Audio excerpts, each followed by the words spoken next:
matador de passarinho, matador de passarinho, matador de passarinho, matador de passarinho. O meu pai era botafoguense, mas a minha mãe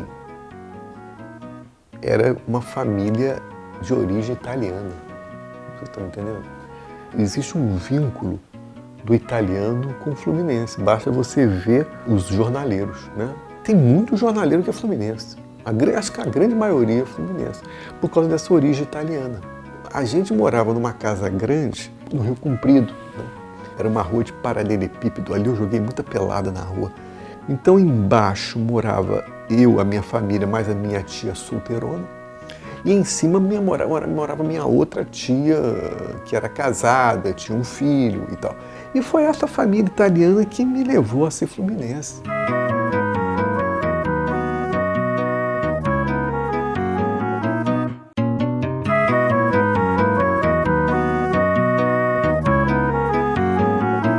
Os botões tiveram uma importância muito grande, né? Os botões eram tão importantes para mim que eu tinha, nessa época, não era nem o botão de madrepérola, galalite, que eu tive, foi muito forte, o madrepérola e o galalite. Mas era um outro material, era um material de plástico com a cara dos jogadores. Isso para mim foi muito marcante, porque eu tenho jogadores, cara, muito antigos, que eu não sei se na época já era bem, uma época bem antiga, mas talvez porque não se atualizava muito, então eu tinha jogadores muito antigos. Então todos esses jogadores e essas imagens dos jogadores estão muito na minha cabeça por causa do botão. Depois de uma época, eu passei a ter time de galalite e madrepérola, e aí as imagens dos jogadores desapareceram. Isso é interessante, né? Sou tricolor de coração, sou do clube tantas vezes campeão. Eu fui um frequentador contumaz do Maracanã. Desde os 5 anos de idade eu frequento o Maracanã. Eu não saberia te dizer se o primeiro jogo foi exatamente esse. Porém, esse foi o mais marcante. Foi em 1963 e foi a maior renda até hoje na história do Maracanã. Foi um Fla-Flu. O Fluminense tinha Escurinho na ponta esquerda, um goleador. Esse jogo foi tão cheio que eu sempre assistia os jogos com meu pai de arquibancada, né? E eu não consegui lugar na arquibancada. Eu tive que ir de geral. Foi uma das primeiras experiências do Maracanã e que foi de geral. E foi de geral porque eu fui obrigado, porque a minha história foi sempre para arquibancada. E eu tinha uma visão do resto do chão, né? Porque era assim. Esse foi um jogo marcante. Foi 0-0.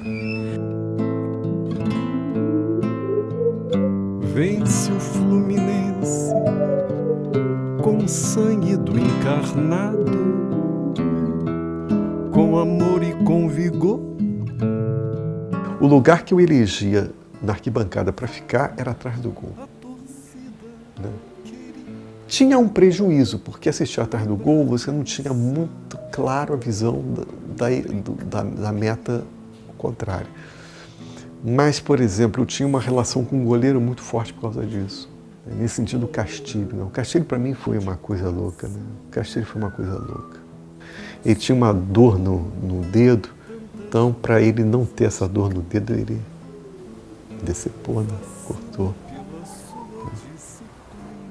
E o Castilho era uma figura mitológica. Eu tenho amor ao tricolor.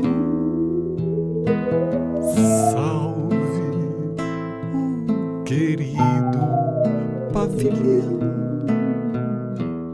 O Botafogo tinha um time histórico, um time espetacular, né? Jairzinho, Gerson, Paulo César, Rogério, a direita, ponta direita Rogério, era um diabo. E o Botafogo jogou com o Fluminense, cara.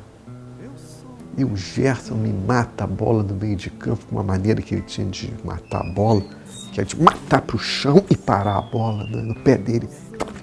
Deu um lançamento, daqueles lançamentos dele de 50 metros.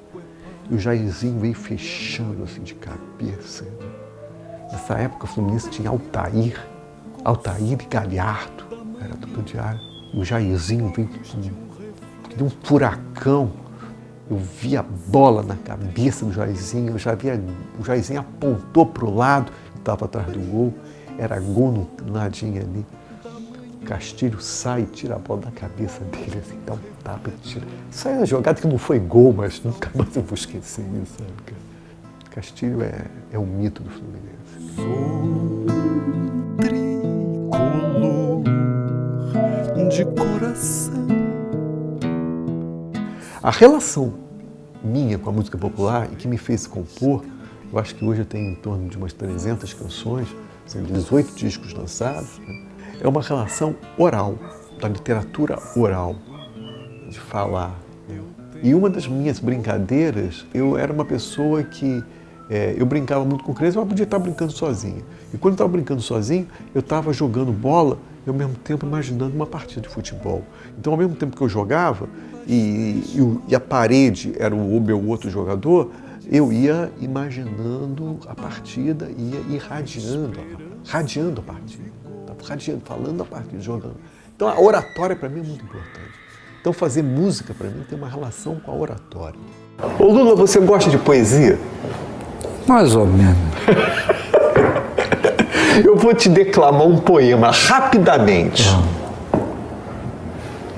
Félix Oliveira Galhardo Assis e Marco Antônio, Denilson e Didi, Cafuringa, Samarone, Flávio e você.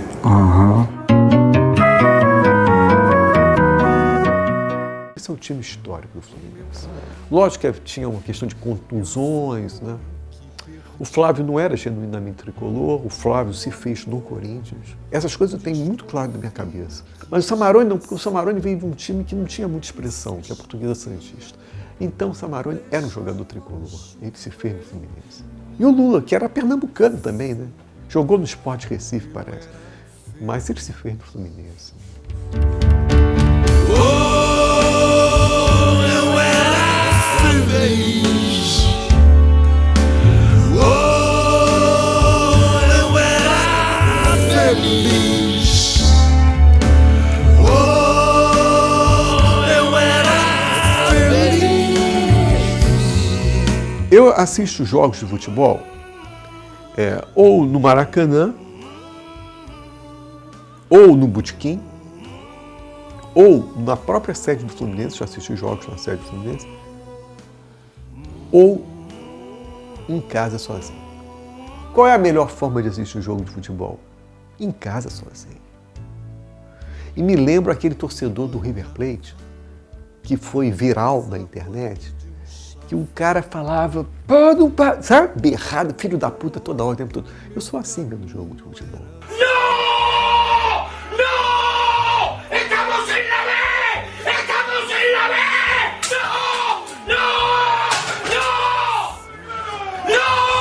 Eu era feliz.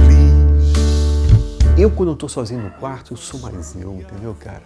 E aí eu vivo, eu dramatizo. Não tem ninguém, eu dramatizo o jogo. A gente ganha sofrendo muito, isso já faz tempo, cara. Isso já faz tempo, entendeu? Eu sou fluminense, né? Eu sou fluminense doente. Então você, me conte um pouco da tua passagem pelo time do Horta. Eu estava no Olympique de Marseille e o Fluminense estava disputando um torneio de sub-18 em Cavigal, ao lado de Nice. Eu, como brasileiro, né, estava em casa ali no jornal L'Equipe, peguei o carro e fui para Nice. Aí quando o Horta falou do Rivelino, ele me empolgou, entendeu? Aí vim pro Fluminense. Quando nós chegamos, que eu cheguei no Fluminense, tinha passado o Mário Travaglini, depois Carlos Alberto. Mas quando o Didi assumiu, aí realmente você vê que foi um príncipe. Etíope do futebol, foi um dos maiores jogadores do mundo, E o Didi armou o time. Ele não admitia, naquele campo careca de Laranjeiras, que esses caras hoje reclamam, bola G18, aquela bola pesada, que a gente dá chutão e que a gente raspasse. Não quero que o meu time dê chutão, não quero que o meu time dê carrinho. E a posse de bola. A bola é a prioridade, por que eu vou dar bola para o adversário? Foi onde surgiu a máquina. No meu programa, eu entrevistei 3 jogadores de futebol. Dé, Lula e Paulo César. Queria ter entrevistado o Samarone, o Diabo Louro. Né? Samarone é um mito. Samarone é um mito do Fluminense. Um atacante, né? Técnico e raçudo. Eram as 2 características dele. Técnico e raçudo. E formava uma dupla diária com o Flávio. Vai levando o Cláudio, entregou a Samarone, tabelou com o Cláudio. Perigo para o Flamengo, a Flávia encheu o pé. Gol! Gol do Fluminense!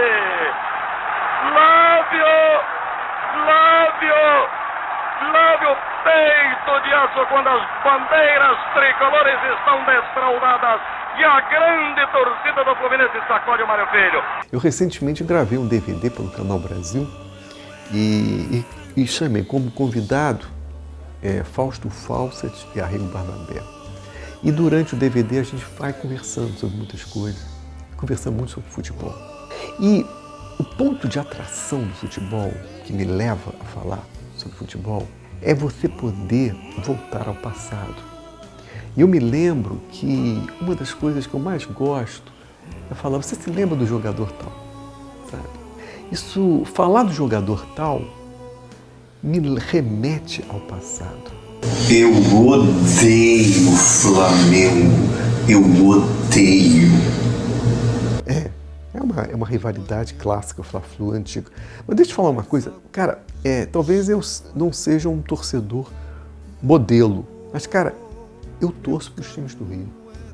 Porra, você não sabe o que é a morte de um time, né, cara? Eu vivi 2 mortes, cara. Eu vi a morte do América e vi a morte do Bangu, porra. Um carioca clássico como eu sabe do que eu estou falando. É muito triste a morte de um time. Morte que não vai se recuperar nunca mais, né? A América vai se recuperar, Bangu vai ser nunca mais, né? Mas eles, sabe, viver a morte de 2 equipes tradicionais, históricas, é muito triste. Eu vivi essa época, né? Morte de 2 equipes que foram fantásticas, tanto o Bangu quanto o América.